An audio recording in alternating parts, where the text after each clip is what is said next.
Я приветствую вас, дорогие друзья, уважаемые гости и подписчики моего канала. Прямой эфир. Да, вот немножко сегодня с опозданием, но все вживую. Спасибо большое, что ждете. Будем обсуждать самое главное, самое яркое и самое интересное.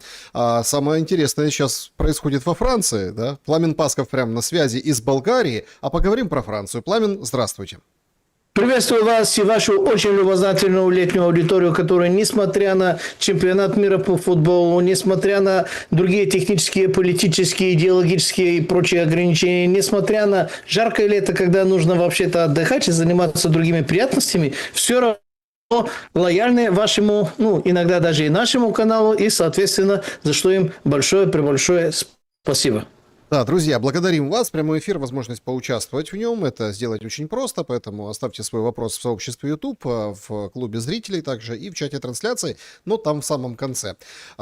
И начнем с главного, например, заявления. По состоянию на эту минуту происходит встреча в Г7, да, так сказать, во Франции. Там Зеленский за этим же столом, Трамп, они уже встретились, да, даже есть определенная, скажем так, фотографии даже есть уже этой встречи. Вот о какой встрече говорил непосредственно Трамп, который уже беседует с эмиром Катара, но тем не менее, так сказать, вот вместе с Рубио, Умеровым, вот, так сказать, координируют позиции. Это свежая фотография, которую выложил Зеленский. Сам же он заходил непосредственно в аудиторию, перед этим обнявшись с Рубио, короче, улыбался, как-то все было очень напряженненько, но тем не менее, они там сели, позаседали, но Трамп сказал: я вернулся, миротворец вернулся, так сказать, в украинскую войну, заявил, что теперь сосредоточен на войне в Украине, Иран на втором плане. А что это значит? Опрос сегодняшнего эфира и варианты следующие. Будет новая эскалация, надавят на Россию и заключат мир, надавят на Украину и заключат мир, или просто будет больше перемирий. Каких-нибудь там раз перемирие, там 2 перемирия, там неделька, там 3 дня. И вот что-то подобное, как вот с Ираном, мы будем видеть и наблюдать, когда там, сказали не стрелять, не стреляют, потом еще. В общем, такие 4 варианта. Конечно, их может быть больше, потому что пока мало подробностей. Есть только то, что вот Россия должна, заявление Трампа, пойти на сделку, 35 тысяч солдат там погибли с обеих сторон в последнее время, и, мол, это надо заканчивать. Действительно ли будут заканчивать после этой встречи, и как вы видите саммит Г7?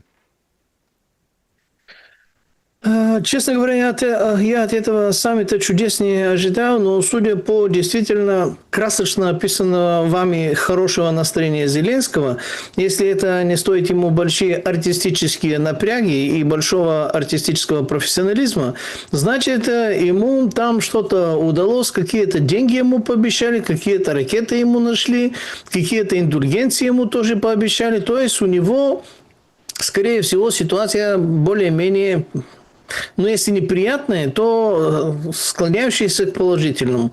И если Трамп говорит: я вернулся, можно подумать, что он был в каком-то отпуске. Я не в курсе, что он был в каком-то отпуске. Я помню, что 14 июня он справил свой 80-й день рождения, но чтобы он как-то в запой тогда впал, и сейчас 16 числа как-то вылупился, либо 15 вчера, такого, по-моему, не было. В переводе «я вернулся» означает, что человек, прямо скажем, чувствовал себя, не главной фигурой, не функциональной главной фигурой. То, что мы обсуждали, Акела промахнулся, гегемон не догегемонит, что называется. И сейчас он делает заявку, что не важно поражение, важно то, что я вернулся и буду идти к следующим победам, либо к следующим поражениям, и все равно не важно, что я пал, главное, что я встал, либо я хочу встать. Это, конечно, мы свободные такие театральные размышления по поводу этих политических этюдов. Я, правда, не представлял себе, что должно произойти, чтобы у Трампа что-то получилось. Отвечая на ваш вопрос из этих 4 ответов, я думаю, что это, скорее всего, будет ближе к варианту 4. Правда, я готов признаться, что, скорее всего, первые 3 варианта имеют не менее, более такой большой вес. Все в сумме, то есть одно другого не отрицаете. Как вы правильно заметили, там, скорее всего, должно быть и больше ответов. Поэтому прошу строго не судить, если голос народа не совпадет с этим моим условным, не то что прогнозам и выборам, то есть будет некоторая череда перемирий. Почему эта череда перемирий будет? А потому что она нужна. Кому она нужна? Да она нужна и Трампу. Она нужна Трампу, потому что он сейчас спотыкивается с тремя большими американскими институциями, которые не дают ему сделать то, что мы обсуждали, что должна быть наземная операция, что должен быть за физический захват Ормузского пролива. То, что мы спорили, то, что мы обсуждали, вы обсуждали и с другими там военными экспертами, сейчас я это даже повторять не буду.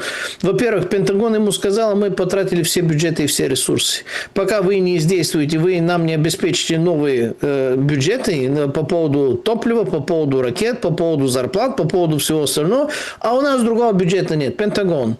Второе, Конгресс, естественно, не дал ему добро на операцию Кувалда. Там операция не Молот, а Кувалда. Не дал. И Камера представителей буквально 3-4 дня назад, по-моему, около 4, значит, больше, с 4 по 6 июня, когда я делал эти политобзоры, я это заметил, просто дату сейчас не могу точно подсказать. Они ему тоже не дали добро на продолжение военных действий там, в регионе. Что ему остается? Ему остается, если ты не можешь воевать, армию там держать в натянутом состоянии и ничего не делать, лучше сказать, я победил, все разошлись, я такой добрый, я такой хороший, мы отходим, и через 60 дней будет меморандум. То есть этот меморандум, то есть эти 60 дней нужны Трампу, эти 60 дней нужны Ирану, эти 60 дней нужны всем, кроме Израилю. Потому что Израиль прекрасно понимает, что за эти 60 дней Иран усилится, Хизбалла усилится, Хамаса залежут раны, йеменские хуситы получат то, что Израилю не хочет, чтобы они получали, то бишь ракеты такие достаточно дальнобойные. То есть, кроме как Израилю, вот этот результат, естественно, Израилю это не нравится, а всем остальным нужен некоторый ресурс времени. И Трамп просто сейчас, как принято говорить, это классическое русское выражение, делает хорошую мину при плохой игре. У него игра очень скверная. А вот как оттуда выходить, не хочу быть на месте Трампа. Да, вот мы в прямом эфире сейчас пишут в чате трансляции, что Александр, задайте вопрос. Ну, мы в конце вопроса, но тут интересно просто.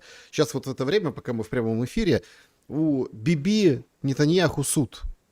И вот там интересно.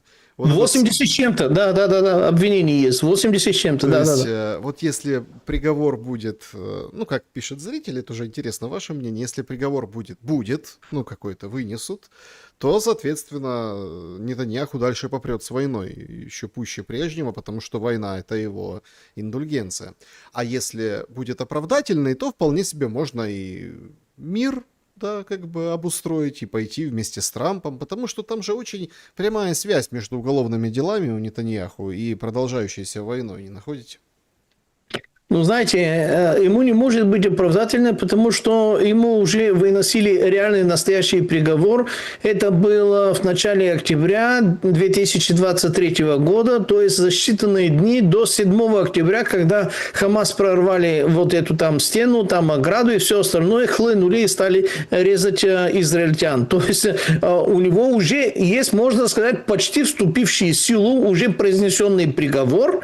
Так что, причем по нескольким делам. И за это время, и до этого времени, где-то я читал, там израильские, там русскоязычные, болгароязычные ребята там рассказывали, что на него заведено более 80 уголовных дел. На него и на Сару, на жене его. То есть, куда он спрячется? Если будет оправдательным по пару-тройку из этих обвинений, с остальными 70 плюс что делать? Я не знаю. То есть, ему действительно единственная форма существования и свободная форма, скажем так, жизни – это война. Если война продолжается, я всем нужен, потому что видите, как я хорошо, качественно, рьяно и патриотически воюю. Вот и все. Смотрите, тут есть два момента очень интересных по, скажем так, Ирану. Это из сегодняшних заявлений Трампа, потому что давайте тоже так. Мы сейчас поговорим об Украине, о перспективах, это вот очень интересно.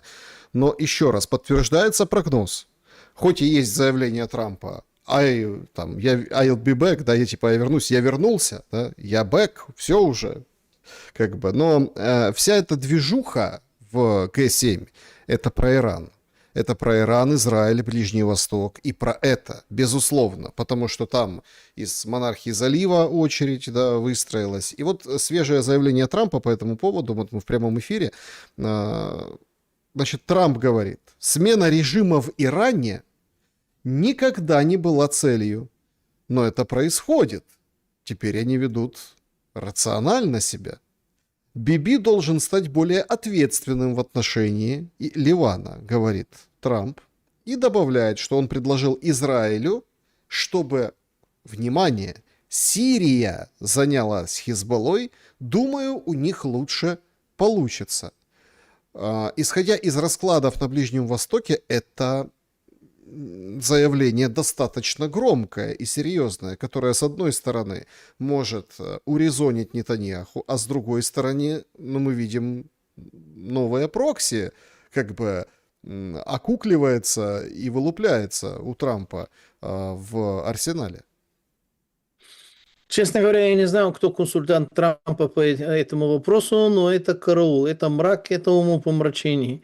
Чтобы Сирия занялась Хизбаллой. Давайте так, на минуточку. Хизбалла – это самая большая неофициальная армия в мире. В пиковом моменте их было по 250 тысяч бойцов, а сейчас даже с условием того, как сильно Израиль их подстригли за эти несколько лет, их не менее сотни тысяч бойцов. У Ахмеда Ашара нету 100 тысяч бойцов с действительным армейским военным опытом. У него есть головорезы, у него есть бандиты, у него есть разбойники, у него есть вот такие, что называется, басмачи. Но это не есть армия, которая может быть противопоставлена Хезболле. Она и количественно не дотягивает, и по качеству не дотягивает. И я не уверен, что он вообще на это пойдет. Так что решать вопросы с Хезболлой на территории Ливана не армия обороны Израиля, которая знает Хезболлу на зубок, что называется, и воюет с ними десятилетиями. Вот этих, скажем так, в сборной солянки басмачей Ахмеда Ашера, ну, это мрак, лучше было бы это не говорить. Лучше было бы очень умно промолчать, глубокомысленно промолчать. С таким предложением, ну, я понимаю, что Трамп сейчас хочет, по крайней мере, перед Ираном, немножко наезжая на Биби Нетаньяху, сделать вид, что, видите, я какой хороший, иначе я хороший коп, вот Биби Нетаньяху плохой коп, полицейский, поэтому лучше со мной договаривайтесь, причем чем быстрее, тем лучше. Но с этим предложением это такой мрак, такое непонимание, что это Ближний Восток. Я не знаю, это издержки перевода. Где вы это видели? Кто это сказал? Кто его процитировал? Я поищу на ресурсах Трампа. Но если вы это говорите, значит, он такое действительно говорил. Если он такое действительно говорил, то, к сожалению, ну, я на месте американцев точно не стал бы больше голосовать за Трампа. Это человек, который с кроссвордами даже не дружит. Не то, что Америка управлять ядерным чемоданчиком, распоряжаться и судьбами мира решать. У Трампа были очень хорошие такие... Зато у нас есть подтверждение, что США начали снимать морскую блокаду против Ирана, и это подтвердил замглавы МИД Ирана Мажид Тахт Раванчи. Подробнее, собственно, об этом вчера говорил Трамп, писал. То есть я так понимаю, что с Ираном сейчас будут галопом завершать эту историю. Ну, как бы вопрос к Сирии и Хизбалле, это, конечно, это нечто. Это если между ними, собственно, закрутится, замутится, но это, конечно, абсолютная история. Или, может, такая комбинация для того, чтобы плюс-минус нормально Нетаньяху мог выйти из войны. Хотя так, там... Извините, секундочку, просто скобку, потому что говорит действительно, ну, вот эта Хезболла, она воевала с басмачами Ашара и с ним персонально с 2011 года по 2024 год. И воевали они успешно, потому что единственная иранская пехота там в Сирии, в сирийской войне, были именно Хезболла. И проиранские шиитские милиции, которые набирались там в Афганистане, в Ираке, ну их было меньшинство. Основную тяжесть несла Хезболла. Они воевали качественно, умело и успешно. И эти басмачи, которые сейчас он хочет их направить, их били. И чтобы они туда опять... Ну, извините, скобку закрываем. Просто это уточнение хотел сделать. Хорошо. Смотрите. Чем может все обернуться для Украины сейчас? Мы слышим из Кремля Пескова, который говорит о том, что не получал он никакого приглашения на Г7, а Зеленский вчера перед самолетиком говорит, вот мы пригласили Путина на G7, чтобы там же и Трамп будет, и европейцы будут, и все будут. А Песков говорит, никаких приглашений не поступало, готовы принять в очередной раз, это уже какая, 7-я, наверное, или 8-я, скажем так, прямая речь, которая там то ли Ушакова, то ли Пескова, которые зовут Зеленского в Москву. Но Москвы, как бы Москвой не пахнет. Скажите, а что за позиция у России в этом вопросе? В Москву понятно, почему не едет Зеленский, потому что сам факт его приезда в Москву, это, ну там, понятно, что безопасность будет, все такое, но это признание, это капитуляция. А Зеленский также отказывается от поездки в Минск. Вчера очень интересно, Лукашенко дал интервью, где извинился перед Зеленским, но сделал это очень интересным образом.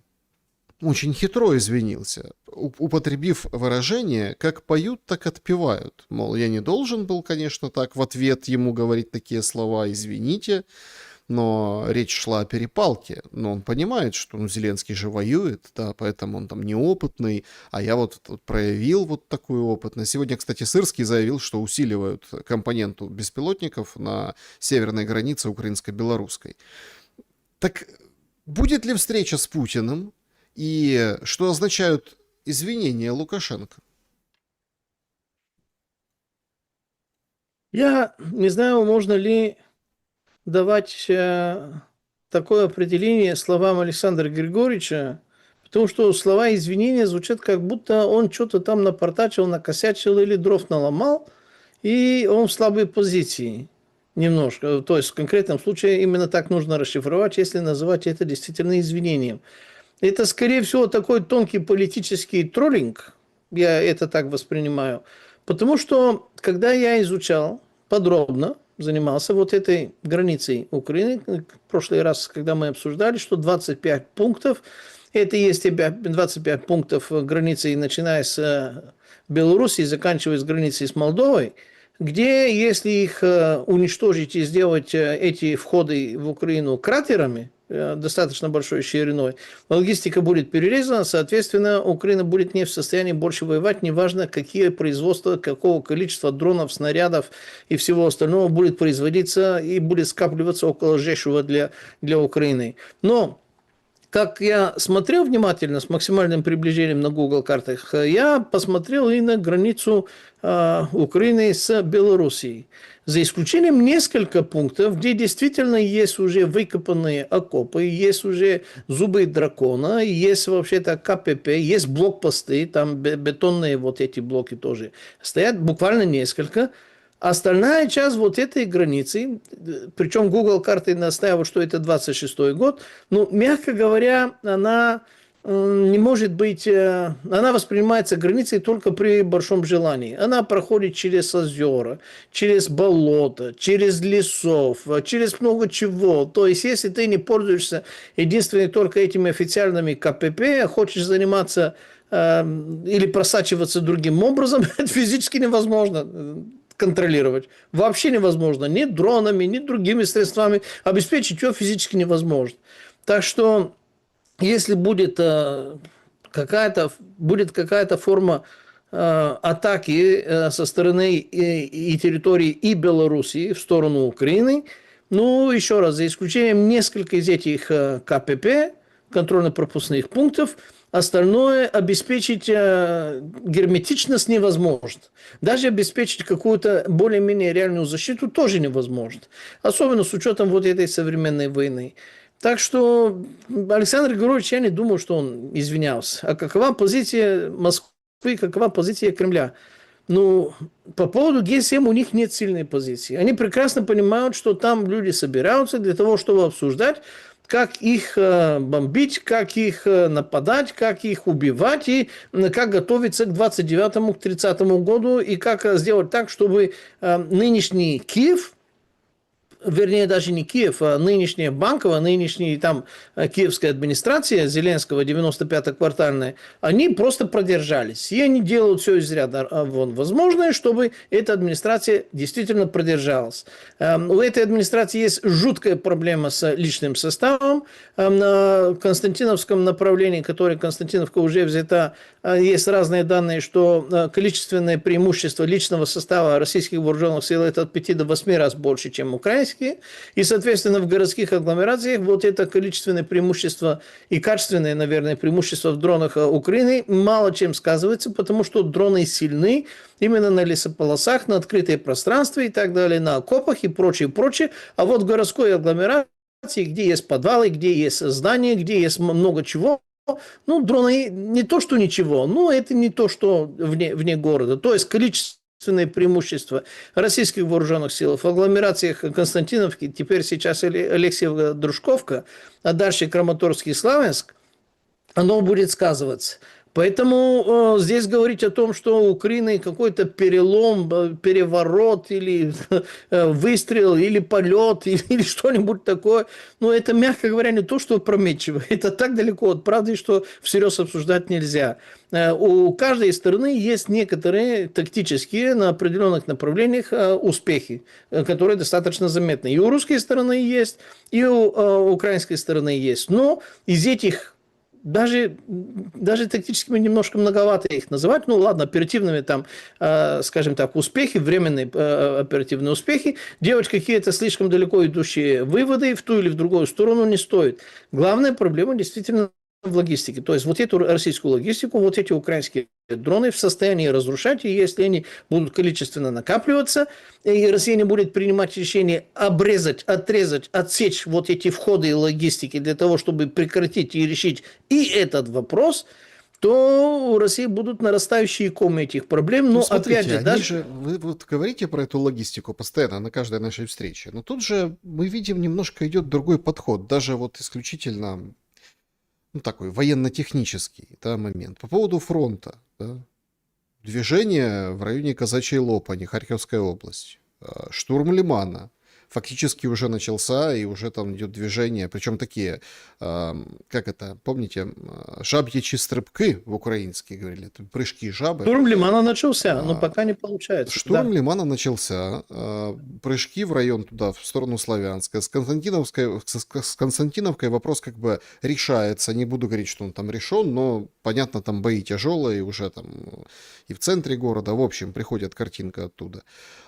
Есть сообщение, что где-то там пытаются контратаковать вооруженные силы Украины, тоже, скажем так, вот эти моменты. Но фронт в целом не отражает, скажем так, вот это преимущество по логистике. И вот вы говорите, надо там перебивать вот это, вот это, вот это. Да. А что мы видим? Мы видим сообщение о том, что сегодня, ну, по крайней мере, мне попадалось, каким-то образом нашли, ну, или находят решение вдоль трассы Таврида как-то вот нейтрализовать сигнал Старлинка. Это важно. Ну, то есть это прям какие-то там спутниковые вещи, которые глушат этот сигнал. Плюс там нагнали много рэба. Некоторые, конечно, есть сообщения, что поразили вооруженные силы Украины. То есть если посмотреть комплексно на эту историю, то воюют и принимают, ну, условно, новые вызовы. Вот эти хорнеты с искусственным интеллектом, автонаведением, это типа новый вызов. И Россия их принимает, и я так понимаю, что в течение какого-то времени ближайшего будет ответ на это. Тут другой момент интересен. Смотрите, военно-политический. Сейчас Москва оказывается в позиции, что хочет поговорить, пускай приезжает, и как бы вот никаких переговоров и контактов. Но, тем не менее, там продолжают ждать Уиткофа и Кушнера. После этой встречи будет этот визит Уиткофа и Кушнера в Москву или нет? И на каких щах, условно, его ожидать?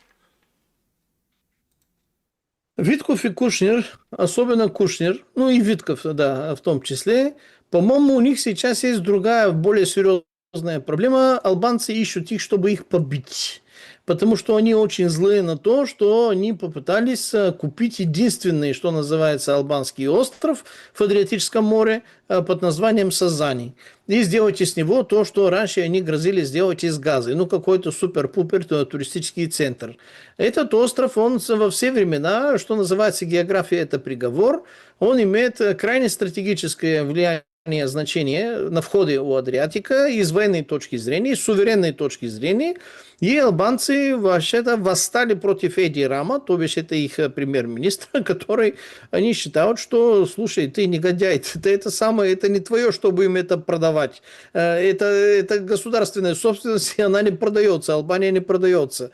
Так что Витков и Кушнер, помимо того, что пытались решить вопросы Ближнего Востока, вопросы Ирана, вопросы Украины, вопросы России, вопросы войны и мира, вопросы триллионов с Кириллом Дмитриевым, то есть вот эти там Беринговые там протоки и так далее и тому подобное, они, оказывается, они за старым своим добрым делом, риэлторским девелоперством взялись и пытались перекупить Адриатический единственный остров этих самых албанцев, на что албанцы сказали нет. Поэтому ожидать что-то дельное от посещения Виткофа и Кушнера, как в Киеве, так и в Москве, я бы больше ничегошеньки от них не ждал. Ну, слушайте, можете мне сказать или показать пальцем на хоть один случай, который, они довели до конца, б, у них есть положительный результат, и этот результат можно описать словами понятными и очевидными. Я не припоминаю ни одного. Их подключили больше 1,5 года назад.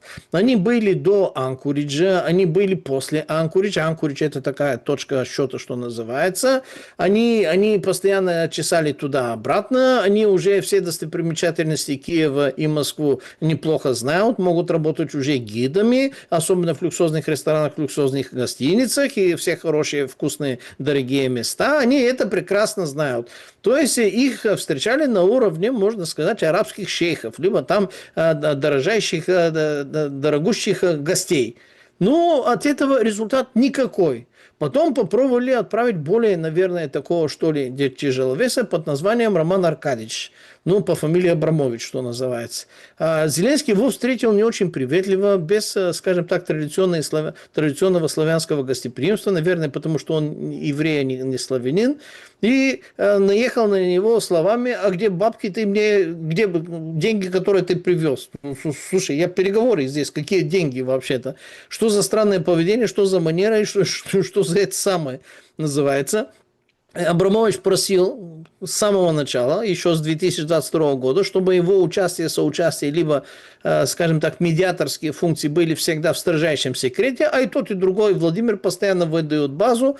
Один из них говорит: я отправил какого-то коммерсанта, и фамилию он не назвал, но так его описал, что подходит единственный только к нему, как перчатка на руках, а другой прямо интервью давал там этой красотке Яхе, или там забыл, как ее позавчера там смотрел, 25 минут в Великобритании, по-моему, это Sun. Не, Sky News, по-моему, это было. И там он прямо сказал, предлагал, ну, я ему сказал, что мы вообще ни на что не согласны. То есть, опять те же самые камни преткновения. То есть, оказывается, и переговоры Ирана с Израилем и вернее, какой Израиль? Иран переговаривает единственно только со США. Даже Дональд Трамп отфутболил Нетаньяху и не допустил его к переговорам. Россия пытается отфутболить Европу от переговоров для того, чтобы договариваться только с Украиной и Соединенными Штатами Америки. Зеленский настаивает притянуть за уши европейцев, потому что типа как будто они при делах. При каких они делах? Ну, это понятно, какие они дела. И не получается с этими переговорами. То есть на уровне дипломатии переговоров болтовня и все остальное продолжает идти. И мы постоянно слышим: это конструктивно, это продуктивно, мы близки к миру как никогда, и слышим это сотни раз. Трамп 38, 39, уже практически 40 раз получил сделку с Ираном, никакой сделки нет. Потому что они говорят о каком-то меморандуме через 60 дней после подписания чего-то 19 сейчас числа. То есть 60 дней спустя будет просто меморандум, то есть памятка какая-то, чтобы что-то не забыть. Памятка о намерениях. Вы сказали девушке, что она красивая, она вам нравится. Но это не подписать брачный договор, правильно? То есть это не означает жениться. Меморандум это то. Вы сказали девушке, что она вам нравится, и все. Даже на свидание еще не пригласили, даже, что называется, где-то как-то еще не прогуляли, не переспали и так далее. Не-не-не, только сказали нравится. Это меморандум. От этого меморандума сказать, что у нас уже кольца здесь и брачный договор подписан, ну, естественно, ничего подобного нет. Никаких обязательств нет ни к какой стороне. Будапештинский меморандум всем на память, что называется, всем в пример. Так что у Трампа и с Ираном, и с Украиной, и с Россией, ну, везде облом, который сейчас он пытается сову на глобус натянуть и предоставить, сказать, что там что-то хорошее, какая-то величайшая победа. Ну, смотрите, Россия всегда уступала Трампу. Уступала, ну, то есть давала ему и дух Анкориджа, и все дела, то есть и подыгрывала, и мирной риторики, и всему прочему. А сейчас как будет? Ну, тоже. Ведь, понимаете, тут очень важный момент. Это, казалось бы, деталь, но так, для понимания. Путин сегодня подписывает указ, ну, это процедурная история, абсолютно бюрократическая, о том, что 20 числа выборы в России. Да, осенью. Ну, это как понятно, дата известна давно, но имеется в виду, идет распоряжение, что 20 числа выборы. Сегодня прилетела в Капотню, в НПЗ, да, там же публикуют видео, там очередь на заправках на трассе Москва-Петербург. То есть мы видим, что дроны летят далеко. И одно дело, там, например, под обстрелами проводить выборы, а их проводили, кстати, в неподконтрольной части Киева, вот там, да, как бы на побережье Азовского моря, в этих городах, там, да, и там, в Херсоне и так далее. А другое дело, это когда там могут стрелять уже и долетают там, до Москвы и до других исконно российских территорий. Но тем не менее выборы будут. То есть получается под обстрелами уже и на территории как бы России, в ее вот тех прежних конституционных границах. А в Украине выборов нет. То есть, понимаете, в чем дело? Складывается очень интересное впечатление, что Зеленский, вот он считает, что вопрос со своей легитимностью, с выборами в Украине, он как бы решен, никто о нем не говорит. И он только говорит о какой-то встрече с Путиным. Вполне себе условием для мира, ну, что логично, должны быть выборы в Украине. И мандат, легитимность власти, с которой подписывают что-то. Хоть Путин и говорил в Питере о том, что мы там найдем с кем подписать, имеется в виду, у кого нормальная легитимная должность. Ну, то есть, кто при полномочиях, чьи полномочия не оспариваются. Ну, хорошо. Но, тем не менее, вопрос-то о власти, он стоит, потому что, с одной стороны, конечно, Зеленский сегодня получил хлебнул очередную дозу признания, потому что, ну, представьте, круглый стол, Г7, и там Украина, и он это вот все улыбается, вот это вот сидит, что вот я здесь, с Трампчиком, с Трампом на стульчике вот так подсел, там, что-то там перетерли, Трамп говорит, все, я занимаюсь Украиной, так много жертв, а он говорит, вот пишет у себя, нужно координировать позиции. То есть это, будет еще встреча, сказал на полях, сказал Трамп, то есть там будет еще что-то предметное обсуждаться. Но вопрос-то возникает, а с кем ты это обсуждаешь? Ну, то есть устроит ли положение дел с легитимностью Зеленского противную сторону, ну, то есть Россию и Кремль? Знаете, для того, чтобы был мир, мы должны задаться себе вопросом, кто может решить вопросы мира? У кого есть власти? А до того, как мы решим вопрос, у кого есть такие возможности, даже есть другой, более важный вопрос. Кому нужен этот мир? Если мы ответим на вопрос, кому нужен этот мир, то сразу надо дополнительный подвопрос. А в каком виде нужен этот мир? То есть на какие условия?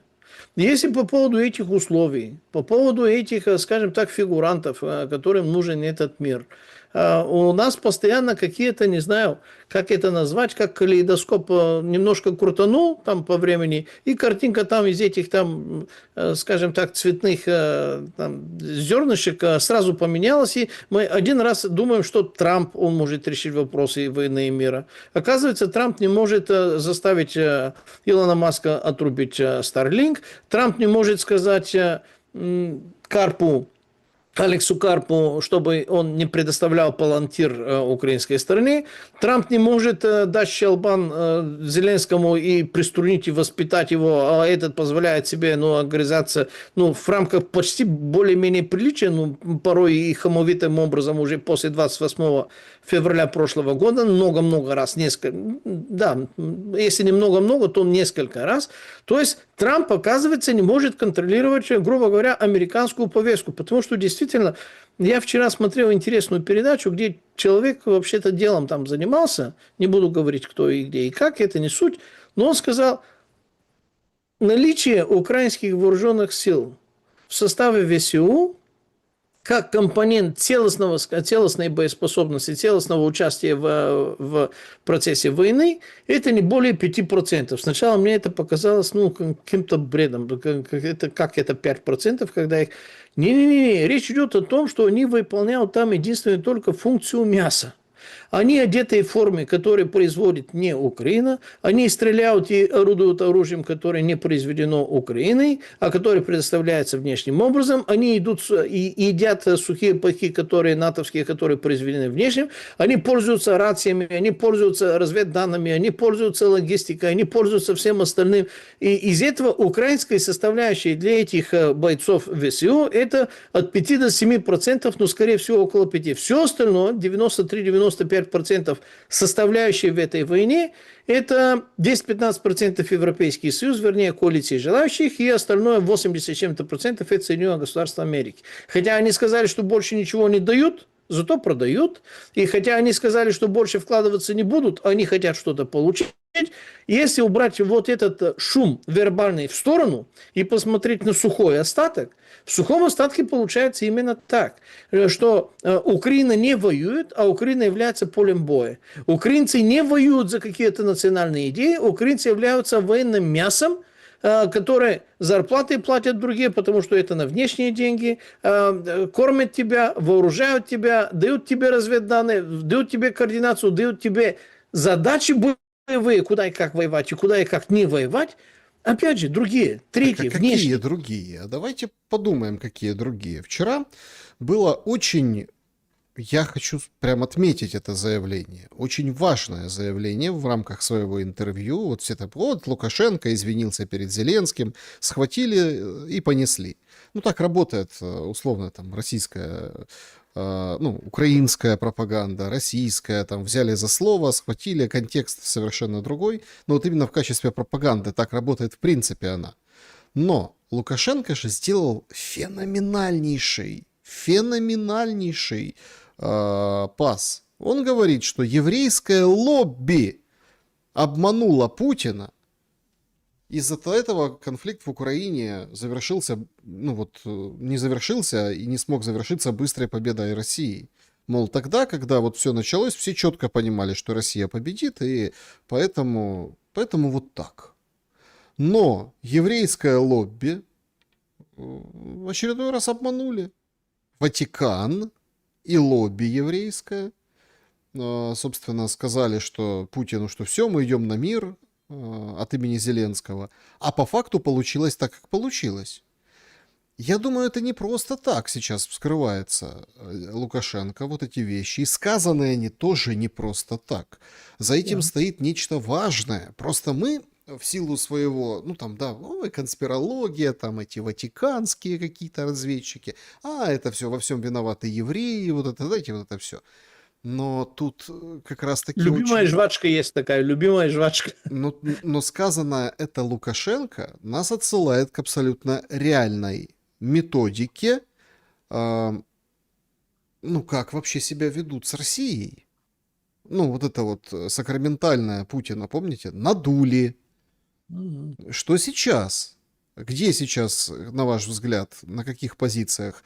Еврейское лобби на фоне плохого мира, ну, для Израиля, для Нетаньяху с Ираном, ну и, конечно, вопросы продолжающейся войны в Украине. Где еврейское лобби находится, на каких позициях, а где Ватикан? Слушайте, как человек, который прожил почти 20 лет на территории России и конкретно в Москве, я, естественно, имел дело и всегда, когда поднимаешься там по иерархической лестнице, что бизнесовой, что общественной, что политической и так далее, выше среднего уровня, да, ты встречаешься с богоизбранными ребятами. Правда, евреи евреям настолько сильно рознь, что сказать еврей – это сказать все равно автомобиль.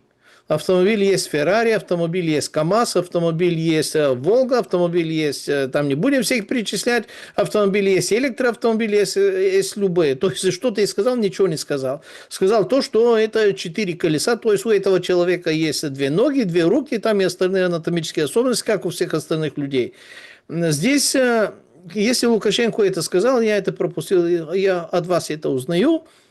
Ну, следовало бы кое-как уточнить, даже если не в публичном поле, какие конкретные евреи. Потому что действительно вот этот олигархат, который сформировался непосредственно после 93-94 года, который подбирали именно американские кураторы, которые дублировали так называемые консультанты, все госагентства и все министерства Российской Федерации, они подобрали именно те так называемые семибанкирщина.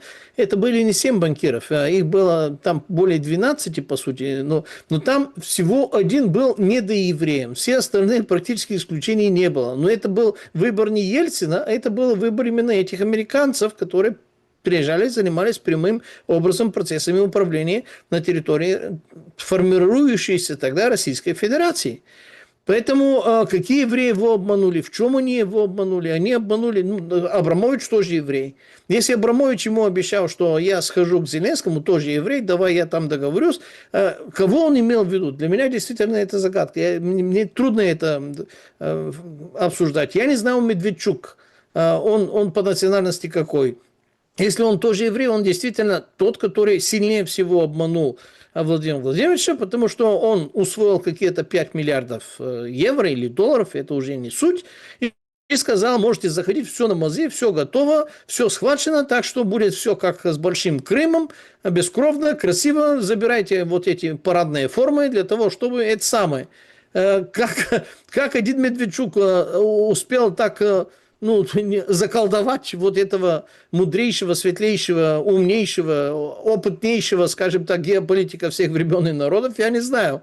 Потом этот умнейший, он жаловался, что его обманывал не один только Медведчук, его обманывала Меркель, его обманывали, все западенцы его обманывали. Обещали, надули, там обманули, и все остальные синонимы, они висят в интернете, уже есть такие подборки. Поэтому, если Лукашенко это говорит, то хорошо было бы уточнить, потому что те двое, Витек и Зятек, они тоже евреи, причем они хабатники, они такие, еще более специфические. Это не обычные светские, можно сказать, нерелигиозные евреи, нормальные люди, как мы с вами. Это они вот такие, они конкретные, вот из этих там, что называется, юдействующие, по самой не могу, что называется. Поэтому какие евреи его обманули, около него кругом одни евреи. За небольшими исключениями, на случай, если есть исключения. Я исключений не знаю. Я там... Песков, может быть, выглядит немножко русским, но там уже пусть он сам скажет, какой он по национальности. Не знаю, какие евреи. У него там кругом слишком много евреев, что вы начинаете сейчас гадать на кофейной гуще, какой более еврейский еврей его обманул. Не знаю. Это несерьезно. Это несерьезно, потому что если тебя обманывают столько раз, столько лет, вывод очень простой. Либо ты дурак, либо тебе это нравится. Если в обеих этих случаях ты не годишься на этой должности. И ты любую страну, в том числе и Россию, заведешь, в болото ты ее заведешь, и оттуда ты ее не вытащишь. Еще раз, нынешний Кремль не может воевать победоносным образом даже с Эстонией, даже с Литвой, даже с Латвией. Какая Украина? Украина это... Они мучились, вот эта нынешняя кремлевская Россия, сколько лет мучились какой-то Чечней, там меньше миллиона населения было, 2 чеченские компании. Сколько они там мучились, как с большим трудом Красная Армия всех сильнее была в таком состоянии, что с трудом наскребли то ли 47, то ли 48 тысяч солдат для того, чтобы было кому воевать вообще против этих чеченцев, которые там сепаратизмом собирались, ну, опять же, по внешней, естественно, указке, Опять-таки, там это мрачная мы история. можем сравнивать, давайте так. Во-первых, мы можем сравнивать, там, ну, вот, сравнивая чеченскую и украинскую историю, да, всегда же интересен финал, итог, понимаете? Вы в Чечне были, в Грозном? Нет, Я я не был. был в Грозном. Я был целую неделю там, причем очень познавательно для меня было, потому что мне удалось, опять же, я общался, естественно, с представителями клана Кадырова, и у нас получился доверительный разговор, так или иначе, неважно в каких там обстоятельствах, опуская многие сверхинтересные там особенности и подробности, они мне рассказали, как, например, обстоят дела там с этой Чечней. Там просто 250 лет назад в Чечне нашли нефть именно британцы, и не американцы. Причем самая качественная нефть, в чем выражается ее качество, в том, что у нее самое низкое содержание серы, то есть это является нефть, которая является улучшателем для тех сортов нефти, у которых высокое содержание серы, для того, чтобы она стала технически пригодной для продажи. Азербайджанская с таким более высоким содержанием серы, что называется. То есть они взаимно связаны. И они мне рассказывали, что за весь период всего Советского Союза 70 с чем-то лет целые там кварталы, жилые районы в городе Грозном были для британцев, которые продолжали там работать и этим заниматься. Для меня это было шоком, честно вам так скажу. Я рассказываю то, что можно рассказать. И когда речь зашла об этих чеченских войнах, они мне рассказывали, как на самом деле они не хотели это. Обычные нормальные чеченцы, они не хотели воевать. Они сказали, эту войну нам принесли. И ее привезли, начали нас стравливать. Мы пытались организоваться, мы пытались противостоять. Но против нас была другая сила. Они описывали подробно, я специально сейчас это замолчу, потому что там ныне действующие лица, в том числе и тогдашнего Кремля, они все еще часть из них живы, которые просто содействовали в этом процессе так, чтобы действительно наступила большая резня и ковровой бомбежки. И в конце концов, как закончилось? Закончилось она тем, что вы не поверите, но я не был в Дубае, но люди, которые были в Дубае и в Грозном, говорят, так в Грозном это уже Дубай, потому что там все новое. Я Грозный, там, ну, это действительно, это просто челюсть у тебя отвисает. И получается так, что Чечня, которая производит и добыча нефти уже поставлена, скажем так, на нормальной, на промышленной, на серьезной ноге, причем, еще раз, самое лучшее по техническим своим качествам нефти, это не просто местная чеченская байка, чтобы нам было хорошо, потому что нам так хочется, чисто технически это так оно и есть. У них получается, что, ну, сейчас, если взять вот этот город Грозный, коротко говоря, Москва платит репарации, и Чечня находится на дотациях. Чечня находится на самой дорогой нефти. Тем не менее, Москва выплачивает репарации. Мало того, что они восстановили за счет Москвы весь этот Грозный, он действительно восстановлен, невероятно красивый. Там даже дерево, вообще-то, новые саженцы, потому что все старые дерева были уничтожены войной в физическом смысле этого слова. Там есть проспект Путина, он является продолжением проспекта Ахмата Хаджи Кадырова. На проспекте Кадырова была, скажем так, наша база, там, где я был и в гостинице, но это не суть, сейчас не буду рассказывать. И целую неделю мы там занимались, до Владикавказа ездили, соседний город, не Горич, Аргун, в Аргуне мы были, в горах Чечни были и прочее. То есть я видел, как эта Чечня находится на пару голов выше, чем все остальные кавказские, российские, и не только российские республики, выше. И это за счет, еще раз, Чечня рассматривается. Вернее, нужно ее рассматривать, если по-честному, как победитель, и Москва платит, как побежденный, издержку, репараций и контрибуций победителю. Да, там, когда приезжаешь... Такой, смотрите, такой очень замшелый такой нарратив, если честно. Это надо увидеть своими глазами. Что я так. Это надо увидеть своими глазами. Извините, что я так, но о какой независимости Чечни идет речь? Ну вот смотрите, опять-таки, когда я говорю об итогах, точно так же поразбредались по всем городам и весям, вот эти всякие резы-пихлеви. Некоторые увидели войну, побежали воевать на стороне Украины, некоторые осели там на постсоветском пространстве, некоторые в той же России, как бы перепрошитые. Но по большому-то счету, где вот эти все незалежники, понимаете, Чечни? Вот это же как бы может ждать, понимаете, и Украину. И такая вот история, знаете, там, вот они там платят, это репарации. Ну хорошо, пускай будут. Почему Украину не может ждать такая судьба? С такими же репарациями, такими же понауехавшими. Понимаете, в чем дело? Тут же тоже как посмотреть, под каким углом на этот момент. Причем я не опровергаю ваши какие-то там утверждения. Тут же, видите, какая странная история. Очень странная история. В контексте, если вот вы заговорили о восстановлении, о вливаниях, о деньгах. Вот Зеленский сегодня пишет: нужен мир. Ну типа. Так будет мир. Ну, абсолютно туманные перспективы, что кто-то что-то даст. И условно, с точки зрения территории, лучше Чечня Путина или там Чечня Российской Федерации или такая же Чечня, но Европейского Союза? Вот вы в Европейском Союзе... Российской Федерации. 200 раз они меня тоже об этом спрашивали. Я им сказал, что единственные, которые будут считать вас людьми, единственные, которые будут давать вам карьерные лестницы, чтобы вы поднимались, скажем так, в конструкции всего государства, не только здесь региона, это Российская Федерация, российская цивилизация и российский культурный код. Если вас захватит Иран, если вас захватит кто-то другой, вы там будете на других правах. Вы не будете теми субъектами, которые сейчас вы являетесь. Ну вот сейчас у нас кластер украинцам открыли. Украина получила кластер по вступлению в ЕС. И тут же материалы, 5-15 лет, это как бы разрабатывают такой механизм, чтобы вообще ни на какие решения Европейского Союза не влиять. Но это типа как бы членство-получленство. Ну, вот это вот начинают они рассматривать. Я так понимаю, что это тоже как-то вписывается, ну, так хочет, наверное, Европа и Зеленский, вписывается в мирные какие-то тенденции будущее, да, что типа членство в Европейском Союзе. Ну, а какое членство? Через 5-15 лет? Ну, то есть, ну, только такое. А потом как получится? Ну, вы кто? Украинцы? Украинцы. Так шуруйте, давайте там, все... как бы мобилизация, вот вам по новым правилам, вот вам еще там какие-то моменты. Все, Украина же это Европа. Европа. Ну и все. То есть, понимаете, какая? Тут очень интересен вот этот момент, вот этот механизм.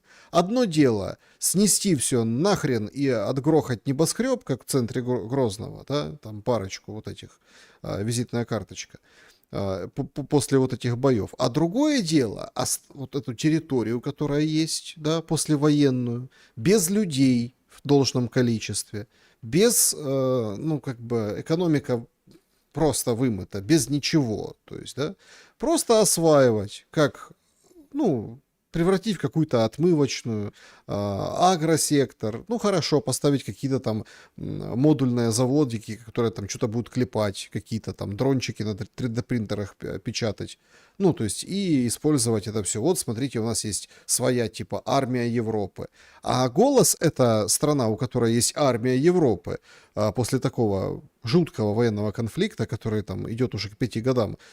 Ну, вы не будете иметь никакой голос. А какой вам голос? У вас, смотрите, долгов, у вас, смотрите, всего. Вон сегодня новость прошла, интересная, кстати. Стармер говорит: мы купим обогащенный уран для Украины.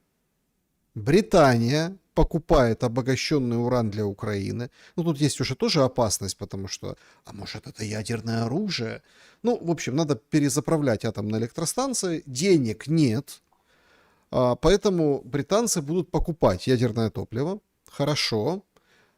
А электричество тогда чье, если ядерное топливо британское? Ну, Стармер это идиот, честно говоря. Простите за мой французский, болгарский французский. Он не представляет себе ни как это выглядит, ни что это такое, ни что с ним делать, поэтому я даже это обсуждать не буду. Это человек, у которого рейтинг ниже плинтуса, и он ведет какую-то загробную форму политической жизни. Он уже там... Оркестр уже давным-давно ушел, он все еще пляшет, что называется. Оставим оставим Стармера в сторону. Он вещь неприличная, извергающая неприличные шумы и звуки и пахнущие нехорошо. Оставляем его в сторону. Я вам коротко отвечу на тот вопрос, который вы долго задали. Украине будет лучше с Европейским Союзом, либо в составе России. 250 или 1250% будет лучше в составе России, даже в этой плохой нынешней путинской России будет лучше. Правда, они, конечно, сейчас об этом не хотят, не слышат, не хотят задуматься, не хотят это понять, и даже не хотят подумать, слушайте, а с 2014 по 2022 год Крыму жилось лучше или хуже, чем когда он был в составе Украины. Вот такой простой, наглядный, физически понятный пример, который был у них, что называется, не слишком далеко. Даже с условиями сегодняшних обстрелов, угроз перерезаний логистики, ударов по объектам разным, музеям, флот, даже вот сейчас готовят же операцию Крымского моста, ну, вроде как. Ну, смотрите, поперебивали дороги, ну, и там побили по дорогам, и сейчас вот мост надо бить. И тогда вот смотрите, блокада.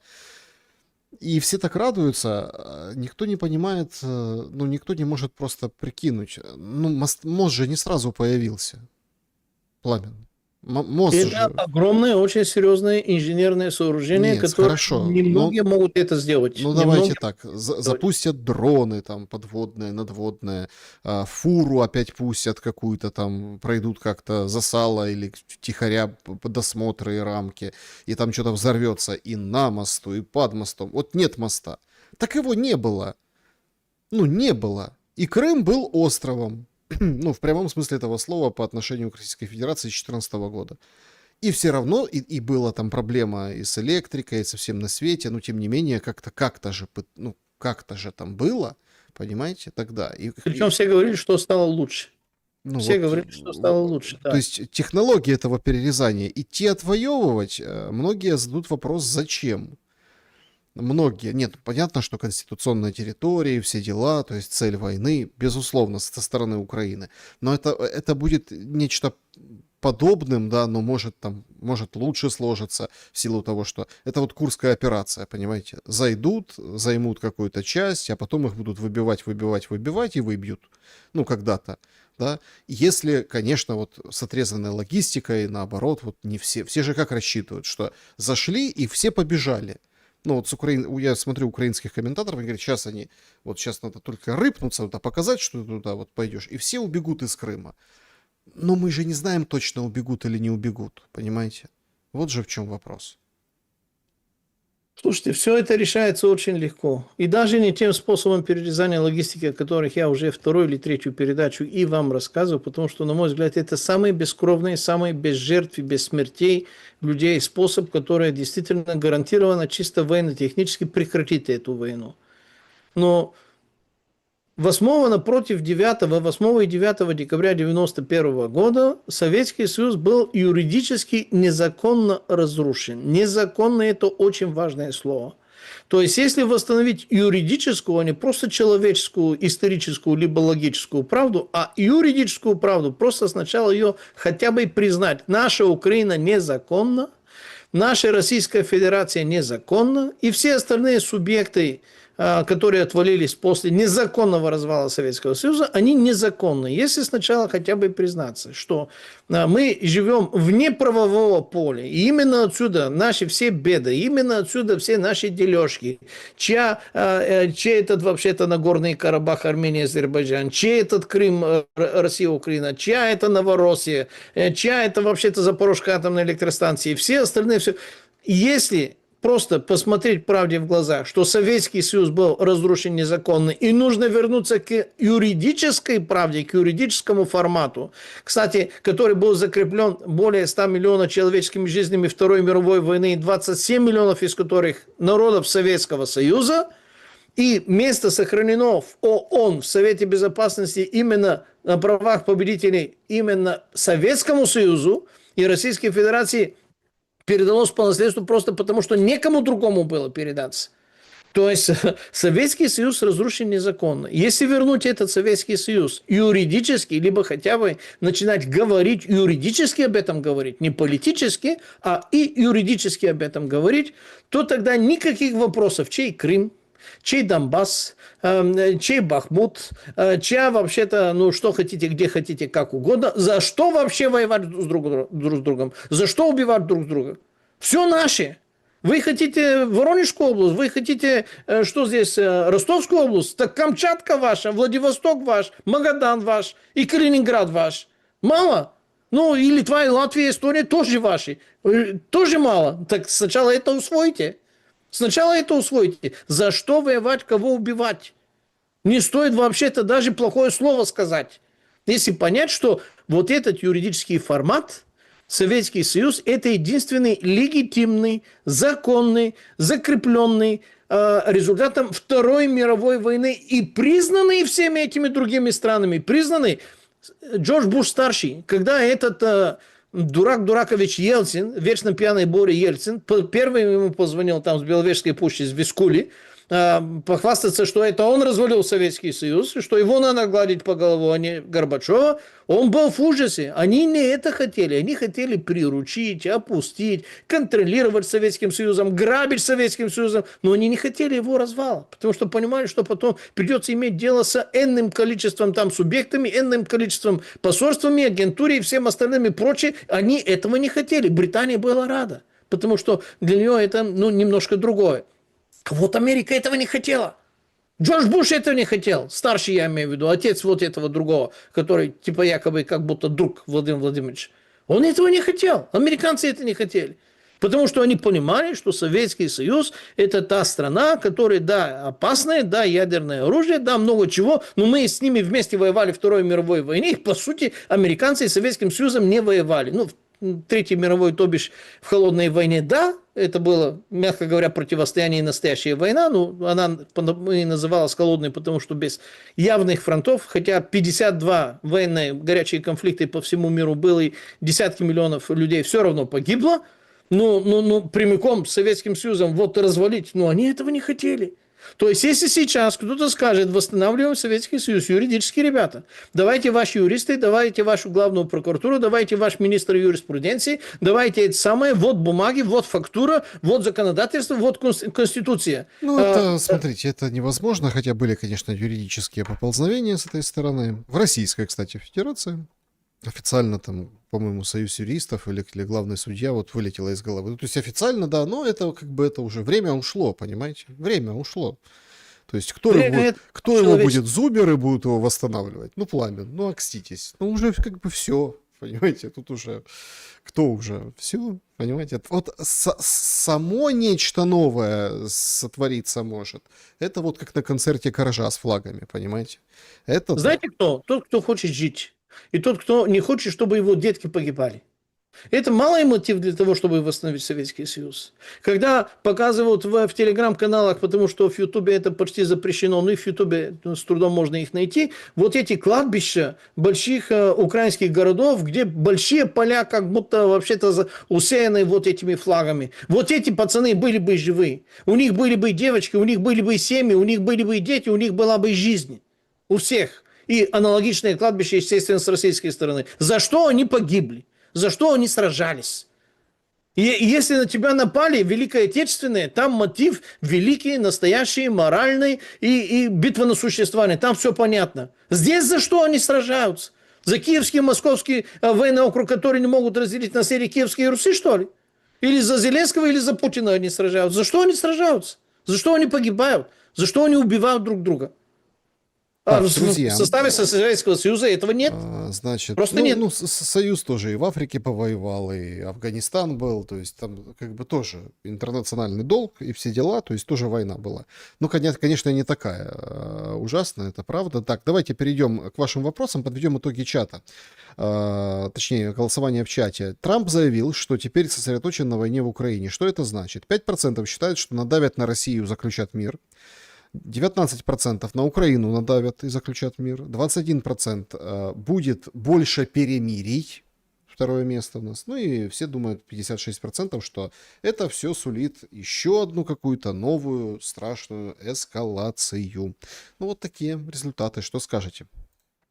Я думаю, что это горький болезненный опыт сказывается. Возможно, я надеюсь, что в этот раз наш народ, то есть наши ваши зрители, 56% ошибаются.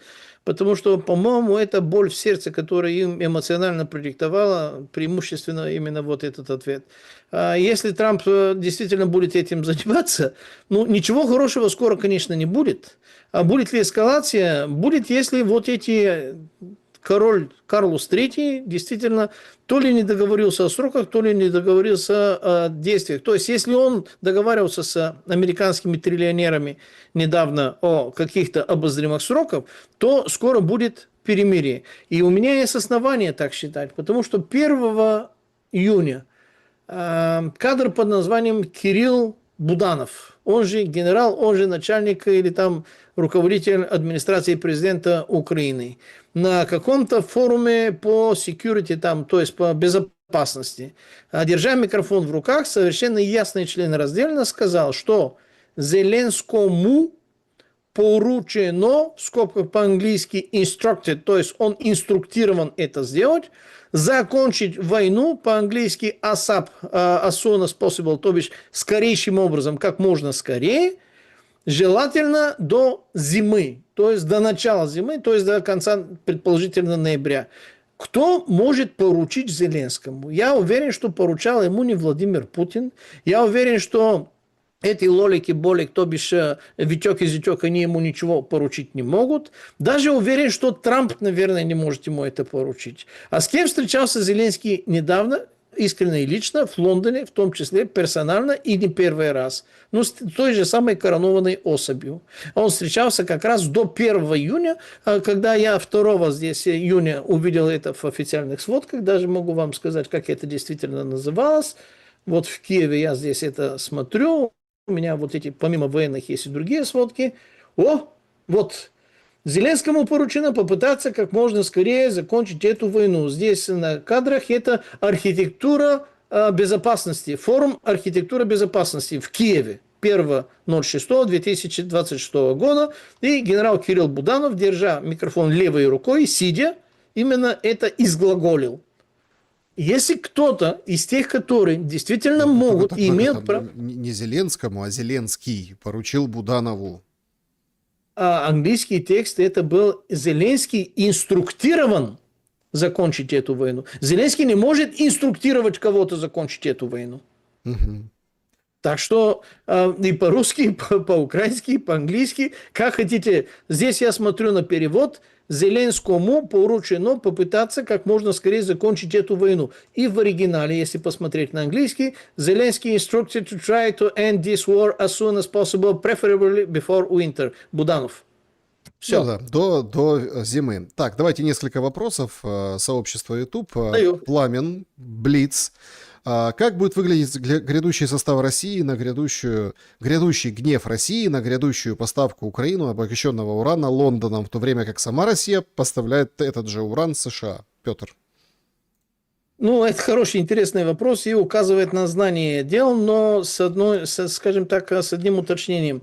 Россия по договоренности гор Черномырдин, сделки начала 90-х годов 20 века действительно предоставляла, можно сказать, в качестве колониальной дани почти за бесплатно обогащенный уран, обогащение которого стоило ужасно дорого и трудно для российской экономики. Но это закончилось, знаете, когда? Это закончилось где-то в октябре и либо в сентябре 25 года, то есть чуть больше полгода назад. Почему? Потому что Соединенные Государства Америки, которые 2010 год из города Сарова стащили документацию, и им это просто предоставили по приказу, тогда, по-моему, это был Медведев, документацию насчет ядерной релятивистские технологии по производству энергии, которые с коэффициентом полезного действия в десятки раз выше, чем нынешние традиционные технологии, они уже в этом российском обогащенном уране стали не нуждаться, хотя раньше действительно 40% из генерации электричества на Атлантическом побережье Соединенных Штатов Америки производилось единственно исключительно только за российский уран, до степени, что у них даже не было центрифуг на обогащение, потому что им это не было нужно, и они даже этой технологией, наверное, плохо владеют, если вообще-то они ее применяют. Теперь у них это есть, Трамп об этом говорил, и, к сожалению, вот этот, скажем так, источник огромного, достаточного количества энергии в их распоряжении. Можно спросить у Игоря Николаевича Острецова, человек 88-летнего возраста, светлейший ум, помнит времена Сталина, Зелдовича, и с помощью технологий Алексея Богомолова, с которым он дружил, пусть земля будет ему пухом, его, ну, скажем так, скоропостижно, что называется, с ускорителем Богомолова и с технологией Игоря Николаевича Острецова, там уже производится энергия, которой 30 лет Острецов пытается добиться до Путина, до Зюганова, до Жириновского, до всех. Путин даже один раз на форуме процитировал то, что это должно быть и так и будет сделано. А вот Кириенко ставит ему палки в колесах. У меня было несколько передач с Игорем Николаевичем Острецовым. Он выступает и на других платформах. Нужно с пониманием внимательно прослушать то, что он там подробно, фактологично и хронологично рассказывает. Так что вот это самое главное. Внедрение вот этой технологии, потому что это формула спасения энергетического решения для всего мира. Причем, естественно, Россия будет агентом-доминатором для всего мира, как сейчас является США. Значит, смотрела ваш вчерашний эфир Александра и снова не понимает претензий к ударам по тылам. Утверждение, что надо бить по логистике на западе, странное. Украина не остров, военные грузы все равно довезут, а пострадают в массе в основном гражданский сектор. Второй вывод, что заводы ВПК в Европе и бить в Украине бессмысленно.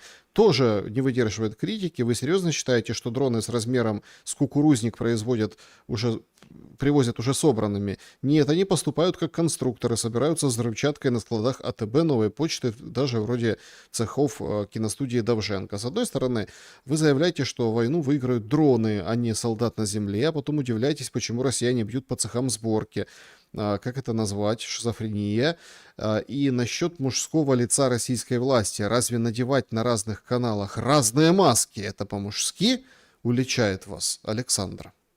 Александр, сурово, но несправедливо, не точно. Потому что я не говорю, что войну выиграют дроны, я никогда ничего подобного не говорил. И где-то 40% из того, что было изложено, во-первых, ошибка, во-вторых, неправда. И еще раз, я готов отвечать за каждое свое слово, которое сказал или написал, но не готов даже обсуждать, как кто это понимал. Значит, невозможно, если перерезать логистику, как я это обсуждал и рассказывал, чтобы они дронами доставили снаряды, бронетехнику, самолеты, комплектующие. Там речь идет о 1000-тонной. Самые мощные транспортные дроны сейчас, которые этим занимаются, в лучшем случае, причем проектная мощность, они еще не запущены в масштабированном варианте, могут перенести от 300 до 400 килограммов, будут переносить, а это меньше, чем один автомобиль. Так что, если будет перерезана ЖД и автомобильная логистика, никакие дроны никаким образом не смогут это компенсировать в ближайшее будущее. Ну, там можно и более развернутый ответ дать, но у нас режим Блиц, поэтому я думаю, что на этом достаточно. Значит, Пламен, как считаете, по большому счету, проект «Гитлер» и Вторая мировая война – это проект Ватикана? Нет, это проект британских и американских тогда миллиардеров, которые сейчас триллионеры. Потому что, если посмотрите внимательно, действительно хронологически, подробненько на биографию Гитлера, вы увидите, что у него теряются несколько лет, где совершенно неизвестно, где, кем, как он был и вообще как проживал, потому что есть данные, что он проживал буквально под мостами, бомжевал и прочее, и тогда внезапно нашли его какие-то люди, которые ему сказали, которые его инструктировали, которые выпрямили его на ноги, которые после этого стали ему вспомоществовательствовать в организации первых пивных вот этих бучек, которые они там организовал. Так что по поводу Гитлера надо понимать, где, как и что. То, что Ватикан подключился на стороне Гитлера и был выгодополучателем, это не означает, что Ватикан, скажем так, изначально этим занимался. Насколько мне это известно. Конечно, я могу ошибаться. Я не, скажем так, описатель жизнедеятельности Гитлера. Пламен, новый болгарский курс в политике – это о чем и как надолго? Ну, во-первых, я не уверен, что есть такой новый болгарский курс. Наверное, Нет он его, имеет... да? А? Нет нового курса. Я такого не вижу. Я такого не... Хотелось бы, но такого не вижу. Наверное, зритель имеет в виду то, что было широко растиражировано, что Болгария типа больше не будет предоставлять вооружение Украине. Это, во-первых, фрагмент, а не полное слово. И, во-вторых, это надо понять так, как это действительно происходит. И действительно это выходит именно так. Болгария раньше, оказывается, давала, то есть дарила огромное количество и вооружений, и военной техники, естественно, не по своему зову совести или по другим причинам, а по причине колониального управления генерал-губернатуры в виде пару-тройку посольств Болгарии, которые занимались определенными процессами и продолжают заниматься, естественно, определенными процессами управления колонией под названием Болгарии. Новое правительство сказало: так как и Америка продает уже, а не просто дает, мы тоже больше не будем давать, потому что у нас экономическое положение достаточно нехорошее. И вот эти труженики, которые работают в этих предприятиях болгарского военно-промышленного комплекса, им нужны деньги на комплектующие, на зарплаты, на функционирование. Поэтому мы уже будем продавать. Если кто-то хочет раскошелиться и заплатить, мы будем это продавать. Мы просто не будем больше это дарить. Вот и вся разница, вот и весь курс. Из чата трансляции Александр спрашивает, как вы считаете, ЕС развалится, ведь никогда не было объединенной Европы при сильной России? Я думаю, что ЕС действительно не жилец. Более того, 2019 год у нас в Софийском университете, то есть это аналог МГУ, что называется, в Киеве, вы скажите, наверное, Шевченко универ должен быть таким аналогом, была научная публичная дискуссия, где выступали там профессора, доценты и другие там знатоки, титулованные. Кстати, мне тоже тогда позволили выступить, и я тогда их шокировал, потому что они большинство были грантоедами там, и для них это было вообще-то, скажем так, райские ворота, Европейский Союз, который будет всегда жить, и даже если он не будет жить, он все равно будет жить. А я им объяснил на пальцах, что Европейский Союз не жилец не потому, что он, скажем так, исчерпан своим форматом, а потому что создатели Европейского Союза уже пришли к решению, что им будет нужен другой формат, и этот Европейский Союз уже из-за ненадобности своей будет идти в рамках 10-15 лет на убыль, что на самом деле и произошло. И первое после этого отвалилось, отчалила, естественно, Великобритания, и настроение выходить из Евросоюза уже есть по всей Восточной Европе, в том числе и на политическом уровне, в том числе и на парламентски представленных партий, которые евроскептики хотят выйти. Более того, такая фракция есть и в Европейском парламенте, которая называется Европа суверенных наций, где, хотя они в Европейском парламенте, но они все их объединяют то, что они хотят Европа суверенных наций, а не вот этот формат, который сейчас есть, то есть это совершенно другой уже формат, то есть это смерть нынешнему Евросоюзу. То есть, коротко говоря, Евросоюз не жилец в этом формате. По мнению Пламена, Китай в этом году или в следующем нападет на Тайвань? Я думаю, что Китай не нападет на Тайвань. Китай возьмет Тайвань единственным только мирным образом, и будет все из ряда вон возможное и невозможное, даже если нужно, скажем так, рыть тоннель под этим там 120-километровым, я, конечно, сейчас утрирую, либо другим образом, они будут захватывать Тайвань единственным только мирным образом. Они не наступят на те дурацкие грабли, которые сейчас мы обсуждаем, когда Московский с Киевским военным округом воюют. В Китае есть целый институт, 200 с чем-то человек, который работает 36 лет.